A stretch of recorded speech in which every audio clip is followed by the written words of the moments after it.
Our behavior, both conscious and unconscious, has been rigged by pain and pleasure from so many sources like your mother, father, childhood peers, siblings, teachers, coaches, movies and television heroes, cricketers, and the list goes on. You may or may not know precisely when programming and condition occurred. It might be something someone has said, an incident in the school, an award-winning ceremony, or the time at report card you picked up, and maybe failing in grades. All of these contributed to you who are you today. I cannot emphasize strongly enough that what you link pain and pleasure will shape your destiny. But what drives our behavior is instinctive reaction, the pain and pleasure. And in this video, I will share the principles, or you can say the rules of this system, pain versus pleasure. Rule number 1. All decisions made by human beings are to avoid pain or gain pleasure. When it comes to motivation and why people do the things that they do, it comes down to the simple science of pain versus pleasure. If you want to understand about a single driving force behind all human behavior, then undoubtedly it's pain versus pleasure. In its simplest form, all decisions that human beings make are to either gain pleasure or to avoid pain. Any act can be broken down this way. Why do you brush your teeth? Why would a woman spend precious time applying makeup before going out? And why would someone go to the gym every day? Or I can reverse this. Why don't people go for exercise or not do any physical movement despite the issue of hypertension or diabetes or any lifestyle disorder? All of these actions can be sliced down to an individual trying to attain pleasure and avoiding the pain that an action is going to bring. It's all pain and pleasure. Now there are huge examples despite you listen to motivational speeches, but after listening so much and following them so much, you may be at your current level. You may not be able to take actions. What is that? What is procrastination? It's when you know you should do something, but still you don't do it. Why not? The answer is simple. At some level, you believe that taking actions at this point would be more painful than putting it off. Have you ever had the experience of putting something off for so long? And there can be another possibility. Yes, putting off that thing or putting something off for a long time suddenly can give you a feeling of pressure to do it. And what you just do it and it is getting it done. What happened here? Because you change what you link to pain and pleasure. Suddenly not taking action become more painful than putting it off. So that was the rule number 1. Rule number 2. People will do much more to avoid pain than they will to gain pleasure. What is this? And it turns out while human beings want to avoid pain and gain pleasure, they will do more for than the other. Avoiding immediate pain is much more motivating than gaining immediate pleasure. If a lion is running after you versus a suitcase full of money in front of you, which would motivate the average human to act quickly? Think about it and give your review also. Avoiding a certain amount of immediate pain wins over gaining immediate pleasure every time. And studies have demonstrated time and time again that people will do much more to avoid short-term pain and they will do to gain short-term pleasure. There is a saying, a man suffers before it is necessary, suffers more than is necessary. Now check out the question I am asking you all. What keeps you from approaching the man or woman of your dreams? What keeps you from starting a new business that you have been planning for years? Why do you keep putting off a healthy diet? Or what prevents you from doing whatever it takes to make your life exactly as you have imagined it? Or what stops you to make your relationship healthier or a compelling one? Even though you know that all these actions would benefit you, that they could bring pleasure to your life, but you fail to act simply because at that moment you associate more pain doing what's necessary than missing the opportunity. After all, what if you approached that woman or a man and they rejected you? What if you tried or started a new business but failed, or lost the security you have in the current job? What if you started a diet and went through the pain of starving yourself? What if you made the investment and lost all your money?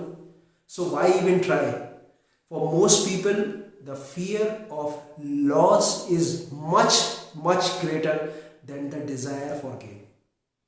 And what the geniuses like John Grinder, Richard Bandler, Dr. Bruce Lipton, Tony Robbins say, what they say, the secret of success is learning how to use pain and pleasure instead of having pain and pleasure use you. If you do that, you are in the control of your life. If you don't, life controls you. Rule number 3, perception is reality. It's the perception of pain and pleasure, not actual pain and pleasure, is the force that drives people. At first, this concept might seem a bit strange, but a quick inspection makes it seem rather obvious. Since we don't even know for sure what the future will hold, our brain, specifically the prefrontal cortex within the frontal lobe of brain, is constantly making assumptions and judgments about the future. It is the perception of the future pain and pleasure that drives our action. I repeat, it is the perception of the future pain and the pleasure that drives our action. Unfortunately, it turns out that our perceptions are often very flawed, especially when it comes to things that are a bit more complex than running away from the predator or falling from the heights. Rule number 4, pain and pleasure are modulated by time. Not only are we trying to avoid what we perceive to be painful and get what we perceive to be pleasurable, but timing also matters. It matters a lot. We are focused on avoiding immediate pain and we are trying to attain immediate pleasure. The closer something is at the moment, the more pain or more pleasure we attach to it. Think about it. Closer it is, more pain and pleasure we attach to it. So therefore, pain tomorrow is not as powerful of a force as pain today. Pain in a decade is far less motivating, or rather I say demotivating, that pain a week from now. So this is precisely why most human beings have such hard time saving money, even though you can receive interest and free money by delaying spending. As the time goes on, our perception of pain and pleasure also changes. Every decision you make result in at least one or more of a short-term pain, long-term pain, short-term pleasure or long-term pleasure. The short-term always wins over the long-term unless there is a substantial amount of pain or pleasure associated with the long-term avoidance of pain or a gain of pleasure involved. So pain or the level of perceived pleasure decreases with the time. It all depends on time. It is all modulated with time. Rule number 5. Emotion trumps logic when thinking of a pain and pleasure.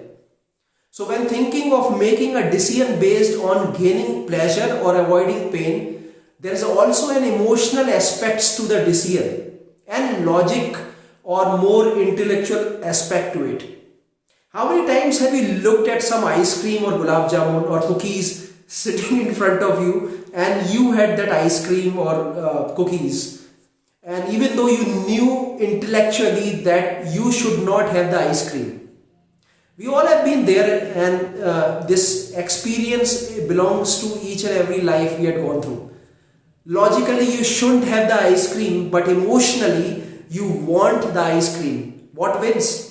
Intellect or emotions? An ounce of emotion wins over an ounce of logic every time. The pain or pleasure is hence related to our emotions, which is hardwired in our brains to be much stronger because it's the primitive part of our brain that tells us to act rather than think ahead to the future. Act rather than think ahead to the future. So this also further explains that the modulation of pain and pleasure by time. And when something is going to happen now, it is much more likely to trigger an emotional response in us than something that is going to happen decades from now. Anytime we are in an intense emotional state, when we are feeling strong sensations of pain or pleasure, anything unique that occurs constantly became neurologically linked. Therefore, in the future, whenever that unique thing happens again, the emotional state will return, and that's known as anchoring. Neural associations again. Okay, emotional state connected with the triggers. I will come up with a full video on anchoring because this is a very unique topic, and I will explain elaborately in another video. There is one more thing I need to address, and that is if we link massive pain to any behavior, massive pain to any emotional pattern, we will avoid indulging it and at all costs. We can use this understanding to harness the force of pain and pleasure to change virtually anything in our lives, from a pattern of procrastination to the drug use. Only human beings can change their neuroassociations. That's why I'm more focused on the neuroassociations, trigger state, emotional state, anchoring. Rule number 6, survival versus desire in the pain and pleasure principle. Finally, anytime our survival response is triggered, everything all essentially shuts down. This concept can be explained by thinking that pain and pleasure can be further broken down into things that are hardwired for survival and the things that are mere wants. It is easy to understand that if something triggers a survival response, such as running away from the predator, it is going to override just about every other desire at that moment. When most people hear this principle, they assume that the survival instinct is naturally going to be one that is trying to avoid pain. But that doesn't always work the way you would think. Let me present some more examples. The desire to consume sugar or some other addictive foods is the perfect example of something hardwired. You know why? If you love sweets or cookies or gulab jamun or anything, something which is very sweet, and it is in front of you, you are instinctually driven to eat those. Now, many times we can use enough logic and future pain to stop ourselves, but the majority of the population loses the battle several times per day because you are hardwired to eat sugar to stay alive. And while processed foods are just 50-60 years old, our genetics are over 1 lakh years old. So from a survival perspective, the more calories, more better. Your brain also thinks eating the sugary item, the cookies, gulab jamun, cakes, etc., that is connected with sugary thing, means survival. Okay, I hope this video will help you to make yourself aware about your patterns and behaviors, and you can make some changes right now. Okay, great luck and more power to you.